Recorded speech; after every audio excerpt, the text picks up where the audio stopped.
Hello, ladies and gentlemen. This is Sam Elliott, 64 speaking, and I'm joined alongside. Anderson 9132 back again. Yes, and unfortunately, we are lacking a Dave today. He's a bit under the weather, but we do have a more than adequate replacement. Introduce yourself, my friend. Hi, I'm Will from Team Shock. Yeah, Aftershock's Will Thomas. Thank you for joining us A once shocking again. surprise entry. Well, yes, very much so. But as ever, thank you very much for joining us. It was a very last minute, but we managed to just about get it in there and sort things out. Yeah, Right. glad to be here. Yeah, thank you very much. Anyway, Series 9. We've made it. We're here. Nice. First things first, I think, one thing I want to discuss before we actually get into the actual crux of the episode is, there's a lot of, graphical changes and, like, the way the show actually looks and presents itself. I think, the changes for the most part have been really quite positive. I think, the lighting in the arena looks so much better now. A few of the editing niggles were they were ironed out from last series. I think the show hasn't looked better really. Yeah, it looks a lot better. I like the stat boards for the robots now. I know we discussed this over the Christmas special, but what I like about them is that they have like the little bars which indicate how strong they are in which category, like in weight, speed, weapon, etc., etc. So I think it looks much more clean and crisp and very, very pretty. So well done, editing guys. You did a good job. Yep, I'd say that's pretty good. But anyway, obviously we're not here just to talk about the show. We're here to talk about the fights and what happened in this week's episode. So where to start with the first battle, which let's start with the robots that went out first of all. I think we'll start with Nuts 2 to begin with. What an exit that was! I mean, I will say, I mean, they had problems. Did Nuts 2? They had I don't. Well, I'm probably sure you can tell us a lot more about it, but they had a wheel dead on one side, didn't they? Was there? Yeah, I mean, they've been really busy with that because it's an entirely new machine, and had it worked, it would have been truly spectacular. It's they were having some real speed controller issues. I know before the fight, Rory was saying there was a chance that it may just go in and catch fire, and it was kind of let's not test it in case it does completely explode. And when it went in, one side of the drive wasn't working, so they were already a bit hampered. But it was just one of those things. If they'd had more time to prepare, it could have been a completely different story. And I think now he's managed to fix it. I was going to say there is actually a couple of videos that Rory has uploaded onto YouTube, so I'm going to put a link to those in the description below, where you can see Nuts being tested with it fully working, and it does look quite a scary looking thing. It spins very quickly, and it's got a lot of weight behind it, obviously, because it's the whole robot spinning rather than just, for example, with you, when you've got a piece of metal spinning. It's the whole 100 odd kilos of nuts spinning round. So that's a lot of momentum behind it. Obviously, we didn't get to see that in the arena, which is a shame. But I will say their exit was spectacular. It was unbelievable.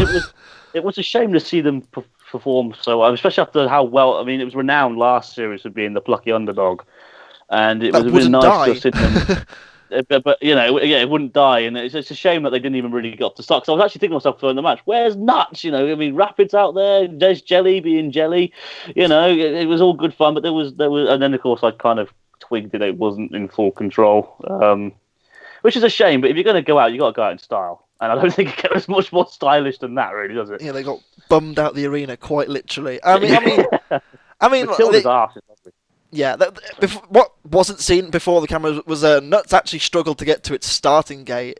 I can't remember what happened exactly, but they did some kind of weird drift that it somehow ended up in the right place. It was something special, but it was honestly I was going for the Nuts team because they obviously they've clearly worked really hard on it, and it does look a hell of a lot sleeker than the previous version that came before it, and ultimately this time around it wasn't meant to be.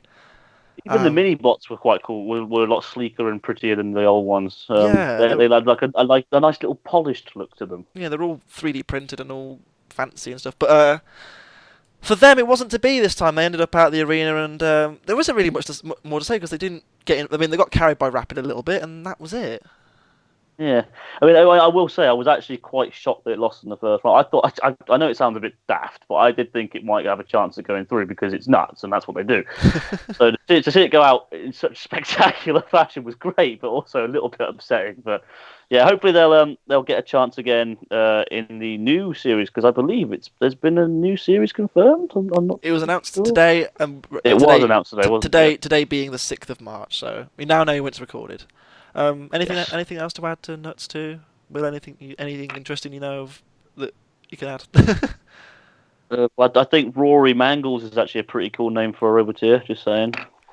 We mentioned in the last one of cool names. I forgot about Rory because Mangles. I mean, Rory Mangles other robots. There you go. I think that sums up Will, quite nice. any other input, Will?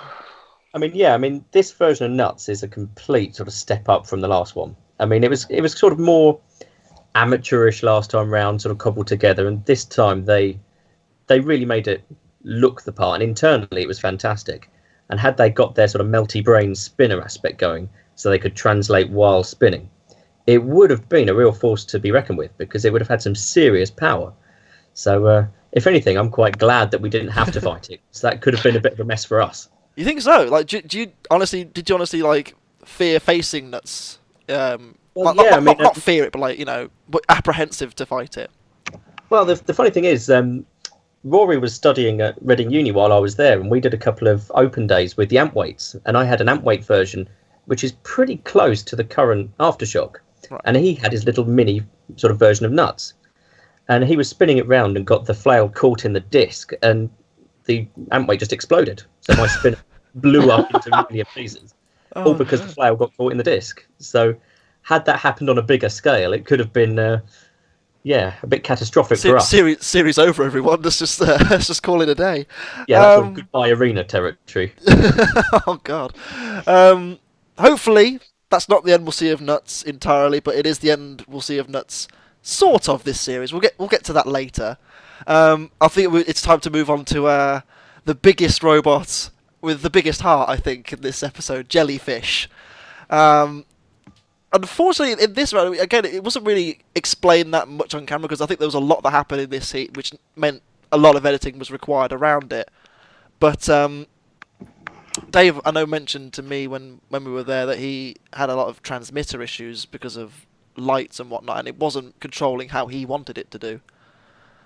And as a result, he ended up getting bullied by Rapid, really. Yeah, that was a bit of a shame. In all honesty, it was. It's a shame when a robot doesn't get to work after putting so much hard work into it. I mean, I think everyone can agree with that. I mean, no matter how bad a robot performs, you think, oh, that was, rubbish, whatever. There's a part of you, at least in my opinion, where I still think, it is a shame because they did put so much hard work into it, but it never worked, But I mean, what we saw was pretty good. I think we saw pretty good. I mean, obviously we'll get to that later anyway. But in this battle, it was a bit unfortunate. Well, I mean, yeah, I really like Jellyfish actually, because most people think it's more of a sort of joke entry. It's not taking it very seriously. But when you actually get inside it, Dave's put some really top end components in it. In fact, I'd probably say the drive system he's got's better than what we've got in Aftershock. And had it been a little bit more reliable, I know he was having a lot of issues with the radio gear and interference. Had he sorted those, it could have actually been an upset like Nuts was last time. The weapon's quite effective. I mean, it could have been quite good. But against the machines it was against, it arguably didn't stand a chance. And had it been in a different heat with a different draw, I mean, Dave could have done really well, actually. Yeah, I remember when because he was actually the guy who invited me up to Scotland, so I have to thank him extremely for that. But before we went in, I said to him, "Okay, so who do you fear in this competition?" And he said, "Well, not fear, but like, who do you not want to fight out of everyone that's going to be there? You reckon?"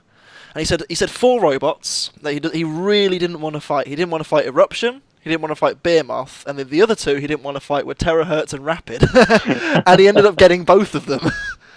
And I remember him telling me when I arrived, he goes, "Oh yeah, I've got Terahertz and Rapid in round 1." I'm like, "Oh no!"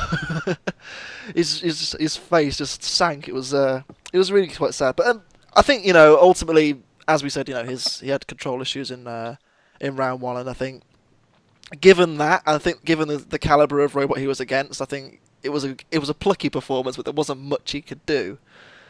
But we'll have more on Jellyfish later, I'm sure. But going through with Rapid and Terahertz, and Terahertz we didn't really see much of. It was just kind of bashing the mini bots of nuts. But Rapid in round one, I was particularly impressed with it. It dominated the fight, really, didn't it? Hmm. It's a good. I mean, I do like Rapid. I am a firm believer in it's not all about tech and money, which is the complete opposite of Rapid. But that doesn't mean I'm not a fan of seeing such beautiful tech and a lot of money go into a robot at times. And I do like Rapid. It's a shame we didn't really get to see much of it. Again, obviously we'll get to that. But what we did see of it looked relatively impressive. So, I mean, Will, were you particularly afraid of Rapid at all when you first saw it? Yeah, when I first saw Rapid, I thought, now this is sort of a proper contender, because I've known Josh and Andy for a few years now from the Antweight scene, and Andy's very sort of well known for the Anticide robots, which sort of Rapid's based on in a sense. And as soon as I heard those guys were entering, you knew it was going to be good, because they've got the resources and the engineering skill to pull it off. And considering that thing was built in sort of, I think it's about 20 days. So to go from nothing to a finished robot in the arena in that timescale is incredible. And the detail it had as well is just kind of ridiculous as well. Like everything inside, it's just immaculate and polished and whatever else. That's crazy. The only thing I will say is I do wish they paid a little bit of money for some paint. I'm not me being harsh, but I mean, you have to admit it was just a grey wedge. In all fairness, but I mean, it was still a spectacular robot to watch, because I mean, it had a really good flipper. Well, yeah, and yeah, I mean, like I said, it's a shame it didn't perform up to its standard. Again, we'll get to that later, but I think that with a little bit more tweaking and maybe a bit more preparation, they could have a serious contender for the title on their hands. Definitely, and I think this is one machine that could benefit from the live circuit. If they brought it along, tested it out at a couple of events, they could come back for the next series and pretty much wipe the floor with everyone. Yeah, I mean, there's fundamentally the idea of the flipper robot it's very simple, but it's effective, and that's why so many robots in the UK in particular are flipper based. Obviously, Will, I think you've got 3 yourself, haven't you, or something like that? Yeah, I'm quite a fan of the flippers, and I think if I was going to make a new one, I'd go down the Rapid route of trying to go for incredible power and quite a simple design, really. So it's a nice machine. Yeah, absolutely. But we'll get to... The Manta is beautiful, by the way, just saying. Thank you very much. I briefly mentioned Terahertz. As we said in the preview, mostly unchanged from the last series, with the exception of the pool noodles. Do you think that cost it? I mean, I don't... In this heat in particular... Last series, in its heat, I'd say probably would have won it had the axe worked. I'm fairly sure, Anderson, you'll agree with that one. Will, I don't know. Yeah, I'll happily agree with that one, because I mean, I think had it not had that one sort of upset against Behemoth with the axe not working, I think it could have definitely taken it. Yeah, I think last series it was probably the standard of robot. This series, for me at least, I don't know about you guys, it just seemed a bit average, which is it's a testament to everyone else how far they've come forward, I suppose. But yeah. I mean, I said to you last night. I mean, this is no offense to John Reed or anything, but I said to Sam last night. I said to you, didn't I? You have to admit, Terahertz is out. I would say is outdated. I mean, maybe in another heat it might have had a bit more of a chance. Yeah, it was against some tough competition, but I think it's time for a redesign. Myself, but I mean, I don't know if Will would agree with that, or do you think John should stick to what he knows, or do you think he should go for a redesign? I'm not too sure, but I mean, I personally think it would. I think he'll have to after what Will did to him, to be honest with you. Yeah, well, really. I mean, I think the idea behind Terahertz works, like having the big, strong front end and the axe mechanism. I think it might be the sort of time to move away from polycarb as the main structure of the robot, possibly. And maybe go more down the beta route, since that did hold up a little bit better in BattleBots. Of course, Tombstone may argue with that, but I think it's the sort of idea that he should go for. Possibly. I mean, I like the polycarb because you can see into it. That's one of the many, many reasons why I love Terahertz. because you love the robot without his clothes on, don't you, Sam? Well, yeah, of course. How can you not? How can you not? But yeah, Terahertz in this first round, it did its thing. It avoided trouble and it just kind of went through because Rapid killed everyone else. So obviously out go Nuts and Jellyfish. Shed a tear. But through go Rapid and Terahertz. Now, next fight. We'll start with you, Will. Why not? We'll start with Aftershock. Obviously, as you've already mentioned on various posts, it's based mostly off your Inertia series of robots that you've done over the years. Why change from Shockwave so much? I think the main thing we learned from Shockwave was that although it could be effective, it was a bit boring, really. I mean, all it did was sort of push stuff around, and we sort of got through the heat with a bit of luck on our side. And we came away from filming last time for Series 1 and went that, we could improve, we could do something better. And I think it was pretty much in the car on the way back that I said, we've got Inertia, let's see if we can design a bigger one. And at first my dad said, well, no, we can never do that, it won't work. Much like he said when I built the Featherweight originally. And the more I sort of thought about it, and I started to put the design together, and I went back to him and said, look, I think we can do it. And once I showed him the design and we got a few people on board, it sort of became more sort of realistic. And was it a hard thing to do to go from featherweight to heavyweight just like that, or was it quite an easy step up? It was relatively easy. I mean, I sort of took the basic proportions of the featherweight and scaled it up to a heavyweight size. So I think it's pretty much twice the size of the featherweight. And see, that doesn't sound like much, because obviously featherweights are only 15 kilos and heavyweights are 110 now. 110. So, saying it's double the size, it doesn't really. So when you've got it in front of you, and it's quite a size. I mean, Aftershock's a metre wide. Yeah. And the disc is 1/2 a metre in diameter. So it's a pretty hefty piece of kit. Mm. And it looks pretty. Once we started going down this route, we sort of never looked back. We did have a design for a rebuilt Shockwave, and we'd included a spinner mounted as part of the scoop, so we could still have the 360-degree arm with a spinner mounted in it. Oh, really? Sort of like Pulsar. And yeah. Just went down that route, but we decided if we're going to do a spinner, we might as well focus on it, do it properly, and that's how we ended up with Aftershock.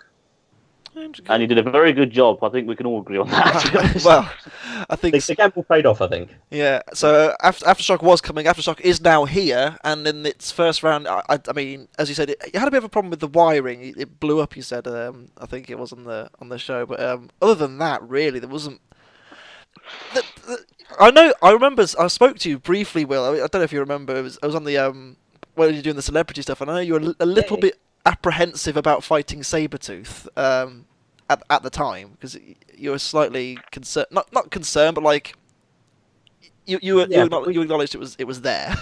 Yeah, we had a good look at Sabertooth, and funnily enough, we were chatting to Gabe the day before when everyone turned up to do the filming, and it looked evil. I mean, we all saw what Minotaur could do on BattleBots, and then seeing the British version turn up and with that razor sharp blade on the front to get underneath things, we were sort of rightly scared about it, and had it hit us in the wrong place, we could have been in trouble. So we were sort of cautious of it, and we knew that if he got us in the wrong place, it could be game over. Yeah, and obviously taking on Cranky and Tomahawk. Were you worried about those two as well? I mean, were you worried about Cranky and Tomahawk at all, or was it more a case of avoid Sabertooth and hope that the other two die first? Yeah, it was kind of the case. I mean, they were all sort of tough in their own way. I mean, Tomahawk with the axe, we were worried about our top panels because we only had the polycarb on there. Mm-hmm. And Cranky's a really tough machine. I mean, the front of it was, I think, 8mm Hardox. So if we hit that hard enough, we're going to break ourselves. Because at this point, we had no idea what Aftershock was going to do. And it was just a case of sort of hit and hope, really, and sort of pick off Cranky to try and stay away from the axe of Tomahawk. Well, it worked out in the end, and obviously Aftershock went through. I think we'll move from Aftershock to we'll move to the robots that went out. Then I think we'll start with Cranky, and Cranky had problems throughout filming, and I think they had a ground clearance issue which scuppered their movement slightly, unfortunately. And it's a shame because it's a far cry from what Killy Cranky was. I mean, that's for sure. But it's a shame we didn't really get to see what it could do properly. But these are the things that happen, unfortunately. Yeah, I couldn't agree more. I mean, I was quite looking forward to seeing Cranky because obviously it wasn't a very good performance for Killer Cranky, and of course Robin Herrick, he's a legend of the show. It'd be nice to see him do well again. And then Will comes along and just gives him a cheeky flick or two, sticks his middle finger up, knocks him around a bit. Because I was watching this with my other half's mother because she was in the living room with me at the time, and of course she was rooting for Cranky. So of course she sees that and she's like, well, that's not very fair, is it? Just wouldn't leave him alone. I was like, it's part of the fun. But yeah, it was a bit of a shame. But like you said, Sam, I mean, this is the way the sport goes, isn't it? Like I said, anything can happen to anyone, and it's just a matter of time when it does happen. And that's that really. Yeah. Anything to add to that, Will? I mean, obviously you took. Were you impressed by Cranky at all, or was it just a case of try and pick him off, really? Yeah, I mean, Cranky's actually a really nicely engineered machine. I mean, we had a good look at it beforehand, and it's so much more solid than Killy Cranky. But the really unlucky thing for those guys is they weren't even meant to be in our heat. No. They'd been moved from another heat to join our melee, and had they been in another heat, it might have been a different story for them, because it is a seriously tough machine, and it's all brushless. It's got quite a potent weapon. Had it been allowed to get up to speed, I don't think I really gave them a chance on that one. Just brush them. No, I really like the machine, actually. It's really tough. Yeah, hopefully we'll see something like that again. I mean, it looks pretty industrial and scary, so hopefully we'll see more of that machine in the future. But for this time, it's all over for Cranky. Terahertz, even Tomahawk. You can see where I can make them. It's an axe bot. It begins with a T. Okay, Tomahawk, the Dutch girls. They were basically. I was very disappointed. I was looking forward to seeing this. I mean, I said, I'm a big fan in robots that can make axes good again, and this looked like it was going to be really good. And obviously, these things happen. And credit to the team, because obviously the Dutch girls, they're great engineers, like Dave said.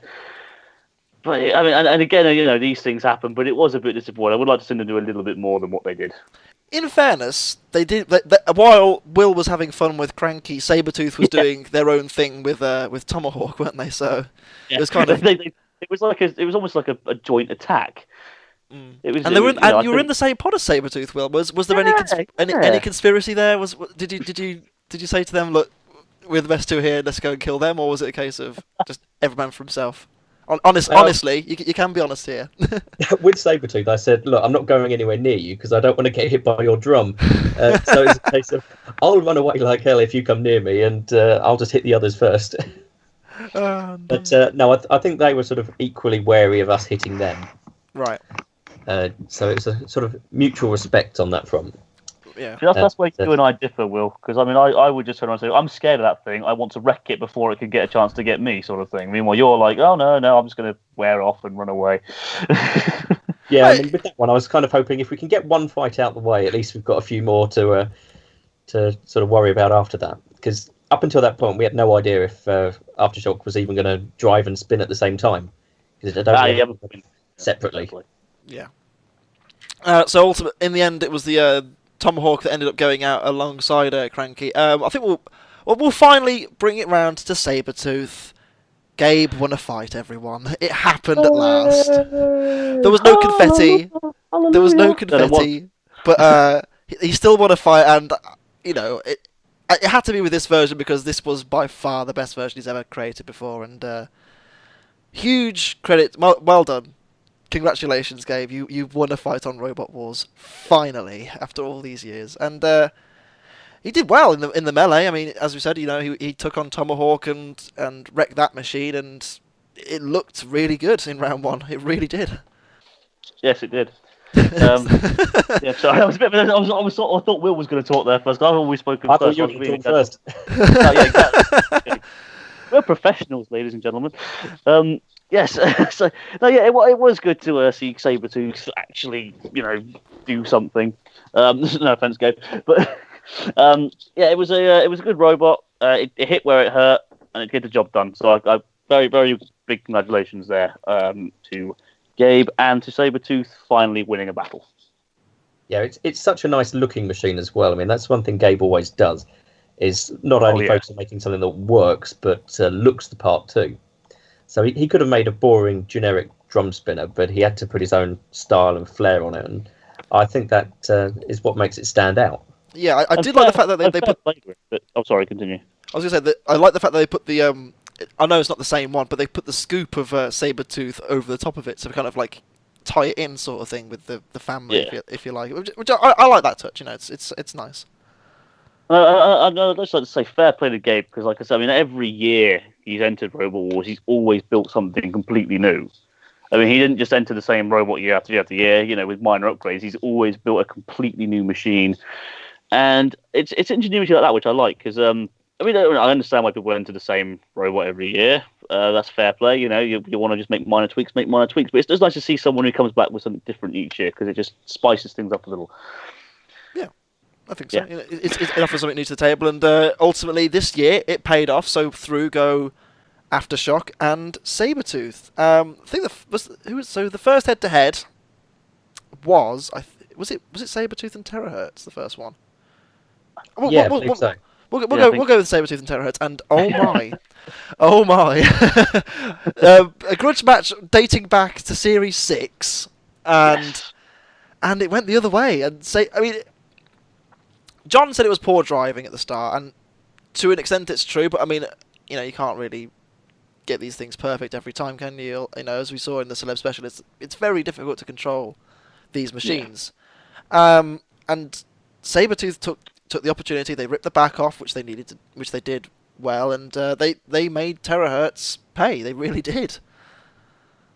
Yeah, this really showed just how potent that weapon can be, and why I was scared of it first time round. So when they got it spun up, it sort of just disintegrated the back end of Terahertz, and that's ridiculous power. Yeah, it really did. I mean, there wasn't much left of the back after that, was there? I mean, the tail came flying off. Obviously the polycarb, we know, wasn't the strongest armor in the world, but it just shattered it. It really did. It was something really special. It reminded me a bit of S3 versus Plunderbird 5 in Series 5, where, you know, the armor was just crumbled away, sort of thing. You know, just by glancing blow, just sort of crumbled away, and it made me a very happy boy. In the pits when we were watching it, there was a load of the teams all crowded around the screen, and no one could really believe it was happening, because Terahertz had always seemed so sort of well protected against spinners, and after seeing how it disposed of carbide last time, no one really saw it coming, and especially to know that it was Gabe and Sabertooth that did it was just made it that little bit sweeter, I think. It was honestly so impressive. I mean, you know, as we said already, they fought before, obviously two completely different robots, and, you know, I'm fairly sure none of the components in the two are the same, but even still, you know, it's quite a cool, like, kind of circle, really, you know, that you know, after all these years you get a chance to fight again, and this time it went the other way, and Sabertooth picking up a very respectable 3 points against Terahertz. I think, you know, not many people saw that one coming. I certainly didn't. And then we come to you against Rapid, Will. I mean, what was the game plan? Was it just hope that you didn't get flipped over? Because you said you know, in your VT that you were scared of flippers because you didn't know if you could self-right. Obviously, you could in the end, but at the time you didn't know. What was the game plan? Yeah, I mean, with Rapid, it was sort of try not to get flipped if possible. But the funny thing is, when we filmed our VT, we actually had a different weapon motor set up. We originally had a brushless in there, and with that, we were conscious of like the low starting torque. So we thought if we got turned over and the disc stopped, we might not get back up. By the time we came around to filming, we actually had the LEM motor in there. Now, that has a load more power on startup. So we thought, even if we do get turned over, there's a chance we can get back up. And ultimately, that's what we were able to do. But when it came to Rapid, we had a good look at it beforehand. And we realised the flipper itself wasn't flush to the ground. Only the two forks on the outside. And our front end, we've got these two little wedges right on the front. And they are perfect on the floor. We were peeling paint up as we pulled it in for the first time. Oh, wow. So we thought, like, go head on, and if we can hit the flipper hard, we can bend it, and as soon as we've hit the flipper and bent it, it's ours to sort of do what we like. And, that's what we tried to do straight away. And it worked. I mean, obviously... Good tactics. Yeah, I mean, the flipper bent out shape, and obviously Rapid couldn't self-right. Obviously, you cause there was a slight scare, wasn't there? Because they did get under you at one point and give you a cheeky little fling, but the disc righted you perfectly.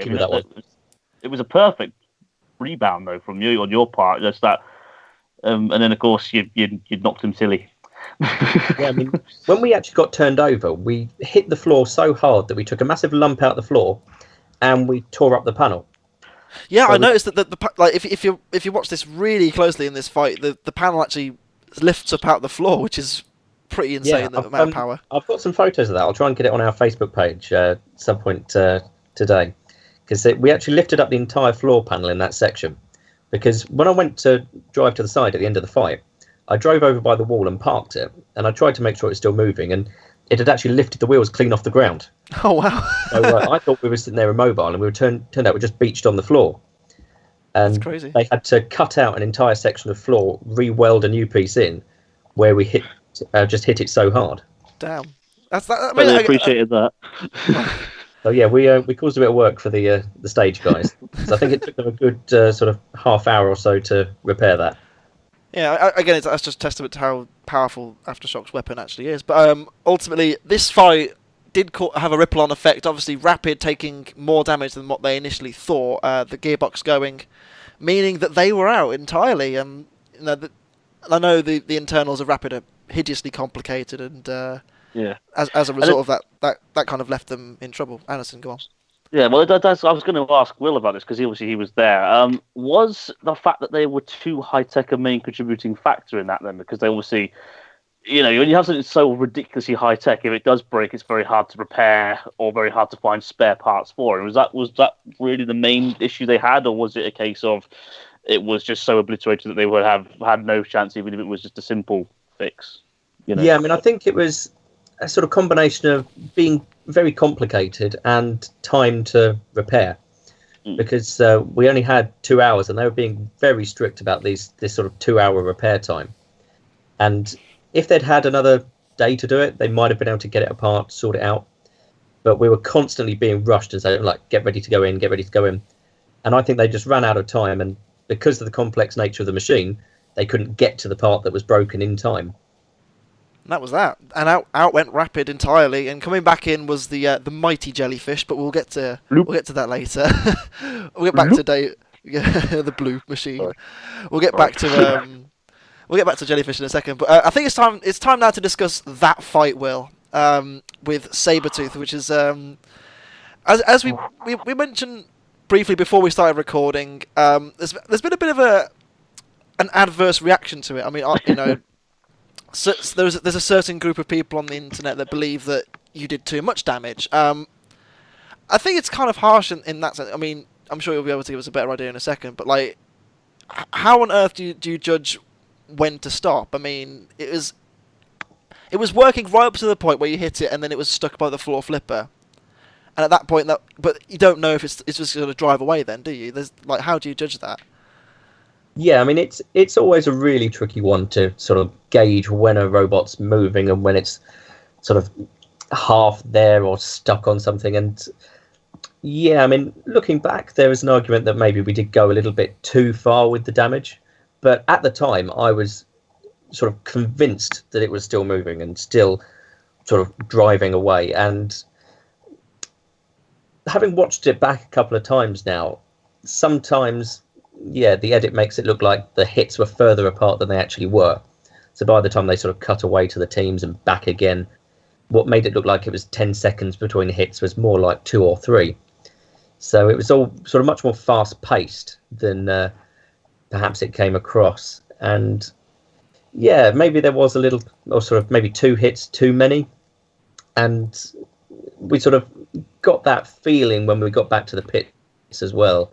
There was mention that maybe it was a step too far. And it's why after that we sort of tried to sort of rein it in a little bit more than we would have beforehand. But of course, this is the first time I've driven a heavyweight spinner that's sort of this damaging. I mean, I'm more used to flippers and passive things where it doesn't really matter if you go back in and hit him a couple more times, because you're not going to cause any excessive damage. Whereas Aftershock's a little bit different. I think it's a bit of a learning curve. in fairness as well, like, you're in the zone at that point. You're thinking, right, this thing, I need to beat this thing. You're not going to think, oh, but it's dead. Think, no, it needs to die. It needs to stop. And exactly. I mean, and I would have completely expected it had it been the other way around. Yeah. I mean, it's like when we fought Carmike last time, we thought that's it. We're he's going to hit us until we stop, and ultimately he did that. Yeah. Fair play. I mean, it's Oh, I forgot what I was going to say. Damn, professionalism. God damn it! It was awesome. I'm not going to lie. I mean, I will admit this. I mean, this match kind of brought back my childhood a little bit because this is like Hypnodisc versus Splinter. It was it had that little reminiscence, and I was like, ooh, hello. I mean, I can see why some people might think it. Sorry, I can see why people might think it was a little too far. Fair play, but like you said, I mean, in the actual and also you don't know if a robot's stuck or if a robot's going. I mean, that was it. Because in the heat final against Sabertooth, we'll get to that later. But you mentioned, because your dad turned around and said, "Oh, spin down." You're like, "Well, I don't want to in case he starts moving again." Because there are times where robots will stop and then think, "Only joking," and then continue moving again. So you do want to make sure you get that last hit in. And obviously, when its wheel decided to finally fall out, I think that might have been the time to stop. Well, that's when I realised, okay, it's not coming back anymore. But yeah, up until then, it's like the Black Knight from Monty Python. It's just like, "'Tis but a scratch," and he just keeps walking around. But yeah, I mean, up until then, it could have, as far as sort of Roboteers are aware, if it's not sort of falling to pieces and completely hanging together by the wires themselves, it could come back. And I've had it several times in the past where I think I've beaten a robot, it's only been stuck, and they can come back and lose the fight. And especially with the sort of spinning down, the reason for that is if every time we try and spin the disc back up again, we're drawing a huge amount of current from our batteries. I mean, we can get up to about 1,000 amps peak. And every time we do that, it's putting a little bit more stress on all of the parts. So I tend to spin it up, and once it's spinning, I'm not turning it off until we're completely done. And that's sort of where the thinking was behind that one. It wasn't a case of, I'm not going to spin down until they're completely wrecked or something like that. It was, I'm preserving the machine just enough to make sure that we can... Just in case, if I need to go again, then I can. Yeah, that's it. Because also, if we'd turned the disc off and suddenly been turned over by something, I don't know, the arena flipper or a spike, then, yeah, we could have been in real trouble. Absolutely. I mean, I think, this fight was something spectacular. I mean, it reminds me when the videos of Minotaur and Blacksmith came out. The vast scale of destruction there. This is at the moment what I feel is our equivalent. Aftershock going in and giving it a good kick in. It was breathtaking to watch. It really was. And my chin at the floor. Yeah, it was unbelievable. I mean, there were 3 moments in this episode with my chin at the floor. One was Nuts getting arsed out the arena by Matilda. One was this, and the next one, we'll get to that shortly. But yeah, that was another moment. Yeah, this honestly, ignore everything that's been said. Well, it was utterly amazing. Thank you so much for making it happen. No, thank you. It was the fight one of the fights I was most looking forward to seeing back, because I knew that the Aftershock had worked perfectly, and in the heat of the moment you miss so much of what's happened. So to go back and watch, I mean, I must have watched that fight back, I don't know, dozens of times, and it was so nice to see it work. My favourite thing of this whole fight was after the fight and you did your little evil laugh. It was amazing. It was the best thing. I don't even remember doing that. It was just it was just so great. That adrenaline rush is real. Adrenaline is a hell of a drug. Oh dear. Anyway, it's not quite as good as Gary Kearns. It's up to speed now, boys. But it's getting there. It's up there. It's up there for me. We'll move on from Sabertooth and Aftershock. Obviously, Aftershock picking up another 3 points. Moving on to 6. Sabertooth on 3. Terahertz on 3, and Jellyfish obviously on 0, just coming in. Jellyfish versus Terahertz. This story's actually got quite a lot to it. I'm using Dave's post as a guide here because he unfortunately is not available to be with us this evening. But Terahertz shook the clip off the speed controller loose inside of Jellyfish, which I imagine is something absolutely horrifically hard to do, and yet it somehow did it. And that's why Jellyfish died in one hit, and yet it still had all its lights and everything. It was sort of like how Thor died last year. It's actually pretty much identical to the way Thor died. It's And it's like, sorry, yeah, it's quite a rare thing to happen, but it does happen. In fact, Terahertz has done it to Ming 2 versus one Frenzy, isn't it? Go on. Sorry, I was going to say Ming 2 versus Frenzy from the War of Independence series. So that's an example. It wasn't completely shut off because its flipper kept working, but that one lucky hit is all you need. Again, in this sport, anything can happen. And so I love John Reed's reaction actually, because he seemed a little disappointed. He was hoping for a bit of a better fight. Bless him. He's like, "Oh, it's whatever already, is it? Oh, bless him." Yeah. Will, carry on. Sorry. So John's actually managed to do the exact same thing to our machine Maelstrom in the past. So it's when I think it was our first championship final. We were against him with Terahertz, and we had Maelstrom. Pretty much first hit straight on the top of the robot, and it knocked the driver chip out of the speed controller. And it, just a complete sort of one-hit kill.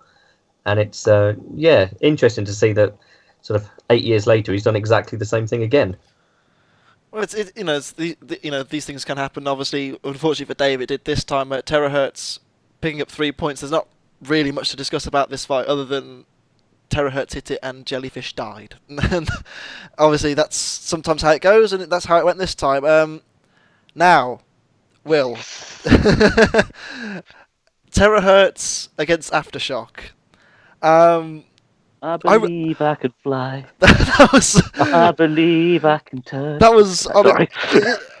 A bit of context here. Terahertz is my favourite robot ever. So what are you doing to it? This was actually my favourite fight of the episode. For was me. Honestly, like watching. I watched this back about half an hour before recording this just to make sure I knew what was going on, and like it was stunning. I mean, oh my goodness me! Talk us through it. This was the fight that we were, I'd probably say, most nervous about, because we knew that we were particularly vulnerable to an axe in certain places. We've got our belts for the disc are quite exposed. We've only got the polycarb top panels, and we had a bit of work to do. We kept sort of discussing amongst ourselves, would we go to our lighter bar weapon that we've got so we could stick some extra top armor on, and because we've actually got Hardox lids we can fit if we need to. Right. But we decided to stick with the disc, thinking that would protect our pulleys a bit more. And since we discovered we're actually 5 kilos underweight, we managed to layer on a bit more polycarb with some rubber mounts. Well, that's always useful. And yeah, we didn't really know what to do. It's just a case of spin up and try and hit him. And thankfully, that worked pretty nicely. Early on, you were under a lot of pressure. I think Terahertz were on top until you got stuck by the floor flipper. They pushed you into shunts, CPZ. They had you pinned in there pretty much, and you weren't really doing too much to Terahertz. Obviously, Terahertz, as we've discussed already, very well armoured at the front, hard to hit really at the front. But it's quite a steep angle to hit as well. So unless you can get underneath it and sort of hit the edge of the panel, you're never going to do a huge amount to it.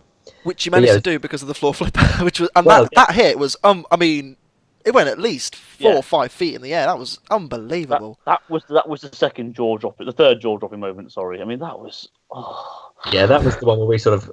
At the time, I thought it was mostly the floor flipper, but when we look back, the floor flipper sort of nudged it towards us, and we sort of. All it did was flick you onto your disc, and it didn't barely even lifted it, and then it just went flying into the air. That was I mean, it came right up sort of near us in the control pod. It was a big hit.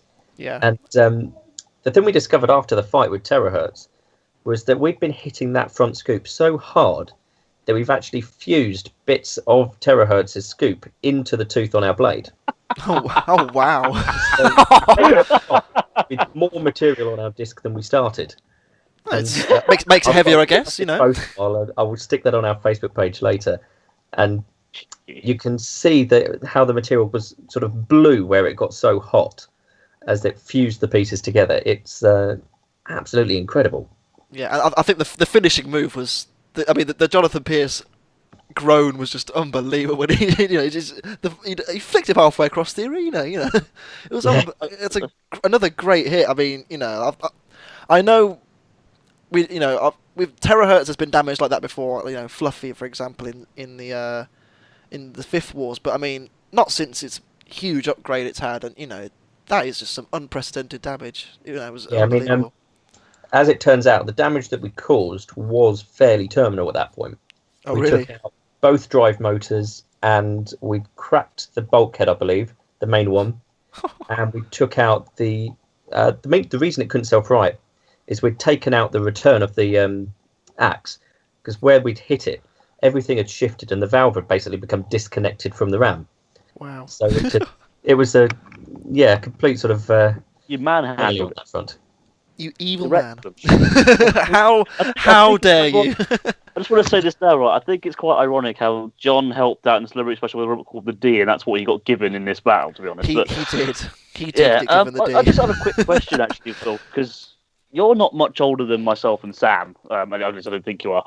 So you obviously grew up a lot with the original show as well, as a youth, teen years and all that. And obviously you grew up watching Terahertz. What was it like when you realised that you took a robot that you watched and liked growing up and basically wrecked it in front of that same person's eyes? Yeah, I mean, it's quite funny because we discussed this in the it's funny.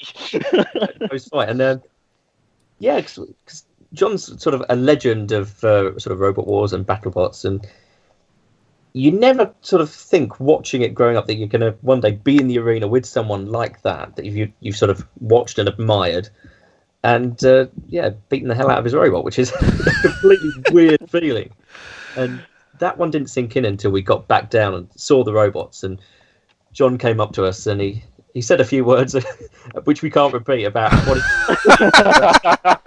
how he thought the robot was. No, he was incredibly complimentary of Aftershock, and he said that at the time that one we scared him quite a lot.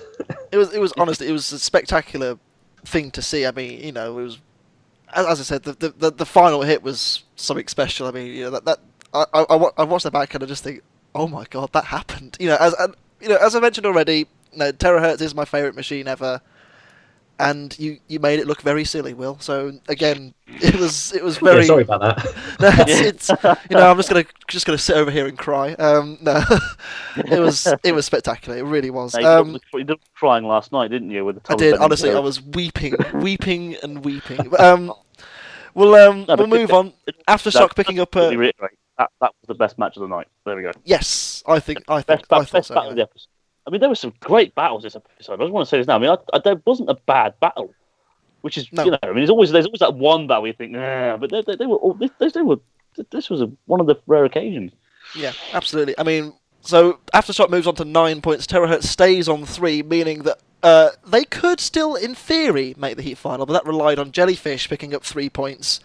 And I think it was going to be a judge's vote as to who of the three-pointers went through, because obviously they all beat each other. In the end, Sabertooth did get going again. There was a bit of a tear in the eye for Gay, which it's great to see again. He clearly put a lot of his soul into the machine, and it was great to see it alive and ish and working again. Well, it was ish. It was badly beaten. So actually, I respect the team's improvisation skills when fixing their drum. Like yes. I mean, that's the last thing I would have ever expected to hear someone do to fix their weapon. Was that? I mean, it was like it was almost like what's it called? That scrapyard show hosted by Robert Llewellyn. Scrap Heap Challenge. That's the one. Scrap Heap Challenge, just like out of nowhere. I mean, I like that. It was using what you could had to your. Well, I like the A-team. Use what you have to your advantage. Yeah, absolutely. And obviously, Sabertooth, lacking fitness against Jellyfish, who struggled all night with various issues, and it was a fight where you could see that Sabertooth was poorly and Jellyfish was also a bit poorly, and ultimately the driving of Jellyfish paid off, and it got I feel a deserved win at least. It controlled the fight. Sabertooth couldn't really do anything to it, and Jellyfish ultimately round out worthy winners. Fair play to Dave, a very well-earned victory. Yeah, it was nice to see Dave win. Yeah, I mean, that little embrace he had as well, I mean, that was really sweet. I was about to say that, you could see the emotion at the end of it, this is, we know Dave very well. He's come on the podcast many, many times. He was going to be on today as well, but obviously, due to reasons, he's not.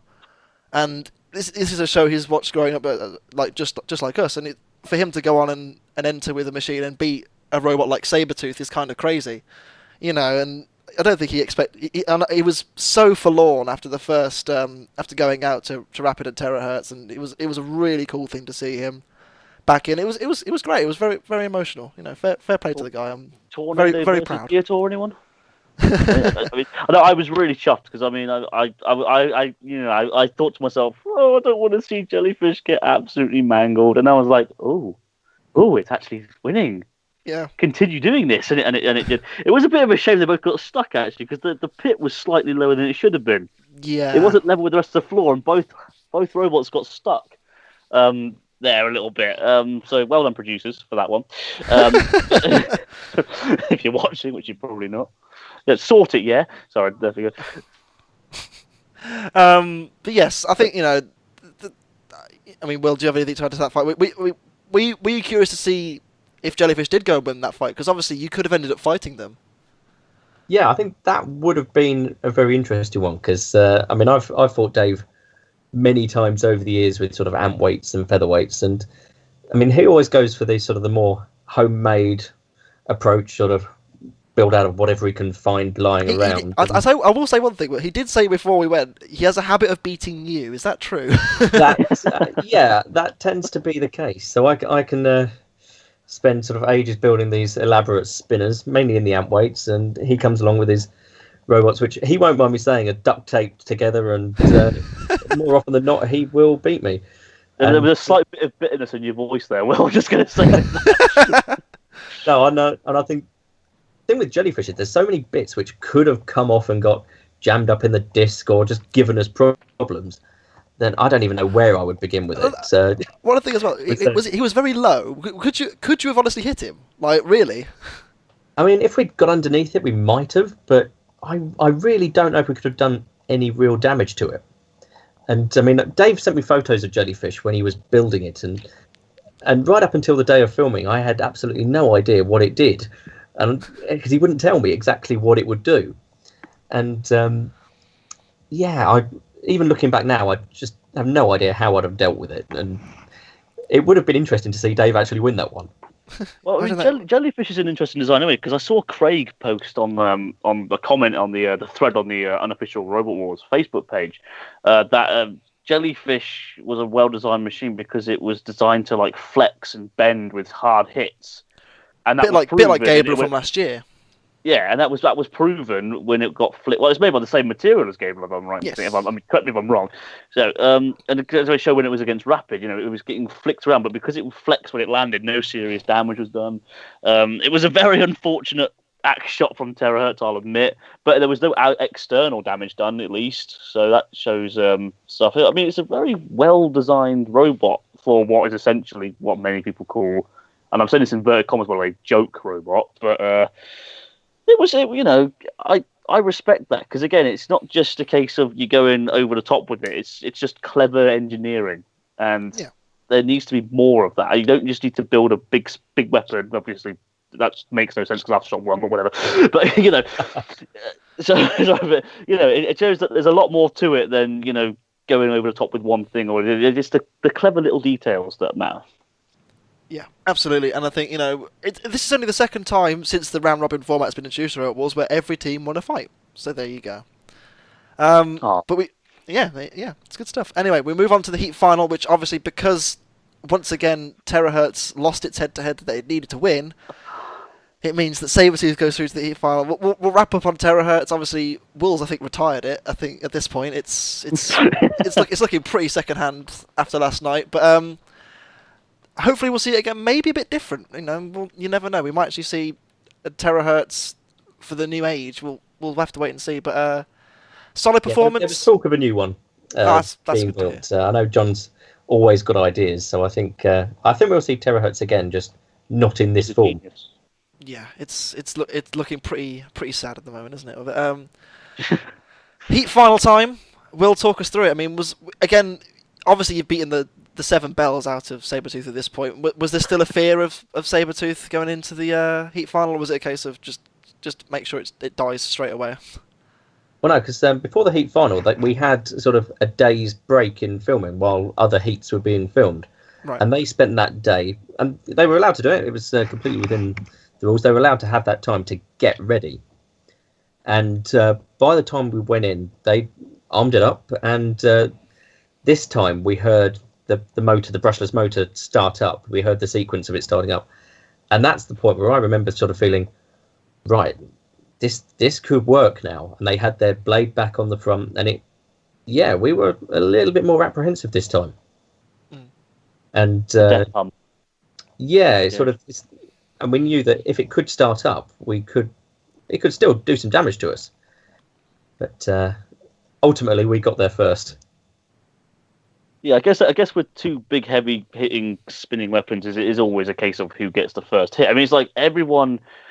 This is going back again. The dream battle obviously is Razor versus Hitless, but I think to myself, that's more going to be just who gets the first hit, really, isn't it? Yeah, either Hitless is going to hit Razor, yeah, and Razor will get wrecked in one hit, or KO'd in one hit. If Razor manages to get a hold, Hitless can first go. Hitless doesn't really stand a chance after that. So and it was a sort of similar situation with two big spinners, I guess. Whoever gets the first hit is pretty much going to be hopefully going through the way. I mean, obviously there are some examples of a difference, but I mean, Witch Doctor versus Tombstone was a who can spin up first and get their spin up first and get the first hit in. So it's why we deliberately tried to make our spin up as fast as we could. So we get that top speed in just less than 2 seconds. There you go. I just want to also congratulate you on your good driving as well, because again, I'm guessing it's quite a hard thing to drive such a big spinner. You've got the different inertia levels going on and all that. You did see a lot of a bit of gyroing. When you turned a corner, it did lift up a little bit from time to time. It was well controlled.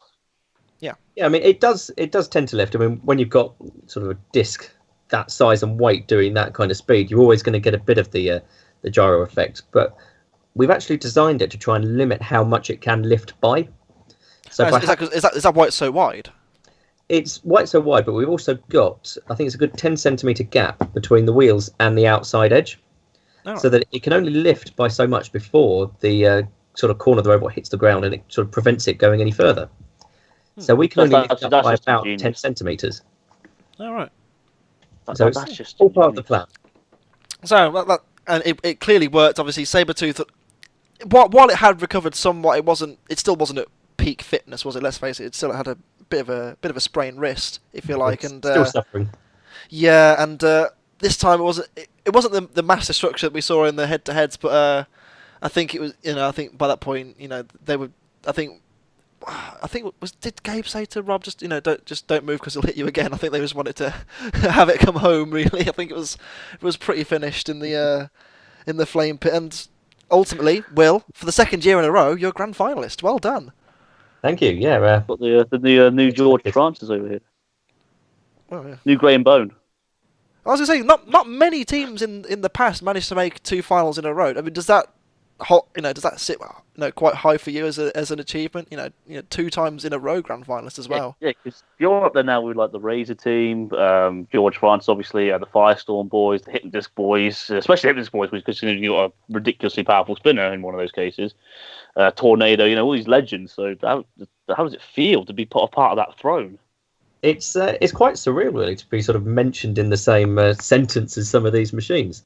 And someone sent me a link earlier, actually, to the to sort of Wikipedia or the Robots Wiki, where it said had a list of the teams that had made the grand final with 2 different robots, and we're talking teams like the Chaos 2 team and like the Firestorm team. And you think about it, and it's a bit ridiculous, really. I mean, you're in that kind of bracket now. Growing up. Yeah, I mean, so, that's kind of weird, isn't it? And as ever, massive congratulations for making it through. It was a lot more convincing than last time. I think we can all agree that. Yeah, definitely. And obviously, we'll see you in 6 weeks for the grand final. How do you rate this episode? I mean, Anderson, we'll start with you. What did you reckon of this out of 10? Oh, this is really annoying because not annoying. Can you rate anything 10 out of 10? Really? I know. Yeah, I want to so badly. Do it. I might do because this episode, right? This is better than any episode of the last series. Right, I'm going to say that now without even a fathom of a doubt. Even the grand final. Even the grand final. I'm happy to announce that this is the best battle thus far of the reboot. It's probably managed to wiggle its way into my top 5 favorite episodes of all time. Because I mean, this is. Yeah, I think this is one of those cheeky exceptions where I have to go against my own rule. I think a cheeky 10 out of 10 is definitely worthy here, and I mean, it's such a and it's easily the best start to a series as well. I think this is definitely the best Heat A or Heat 1 of all of them. I'm actually gonna agree. I'm gonna say, can you rate something 10 out of 10? Yes, this Heat. There you go. It has everything. It has destruction to the absolute eyeballs. It has great driving skill. It has everything, and it has great fun, entertaining designs, a shock victory, some jaw-dropping moments. Yeah, I mean, what? I mean, and the house robots. We haven't even discussed that. The house robots are more involved. Yeah. Saw the house robots get more involved. Everything just seemed to work for this Heat, and I think that's my humble opinion, of course. I thought it was just excellent. Will, over to you. Yeah, I mean, out of all of the years I've been fighting with robots, the fights I had in this Heat were some of the most fun and entertaining ones I've ever had. I mean, if I could have every event like that, I'd be a very happy man. But yeah, it's a definite 10 out of 10 for me as well. I couldn't ask for any more. Is that because you won? Well, no, go on. Sorry, carry on. I don't think there's much more to add. I mean, there's some brilliant episodes coming up, but yes. This one, it's got to be my favourite, obviously. Yeah, I mean, it was pretty special, and that's it. We didn't even go for 3 hours this time, well done, guys. Hey, let's put it this way, right? This has, if every episode is reasonably like this one, there is potential that this could overtake Series 4 of my favourite series. I'm not even joking. Wait, this is. And you know me. I mean, you know me. I bum Series 4 or something rotten. You know what I mean? So I mean, for this, I think we're on for something special. I was a big fan of Series A. I thought that this, the whole new format was really, it was original and fresh. It brought a lot of new things to the table. So far, from what I've seen, this is on another level.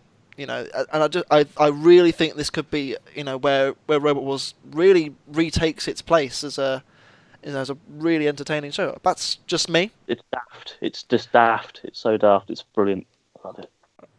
Just want to say a quick shout out to the American podcast, the Hardcore Podcast by Headbanger and Nate. You guys are doing a really good job over there, and it's nice to see that we kind of inspired you slightly. So keep up the good work. Absolutely. And thank you for the kind words about this podcast as well. Yes, thank you very much.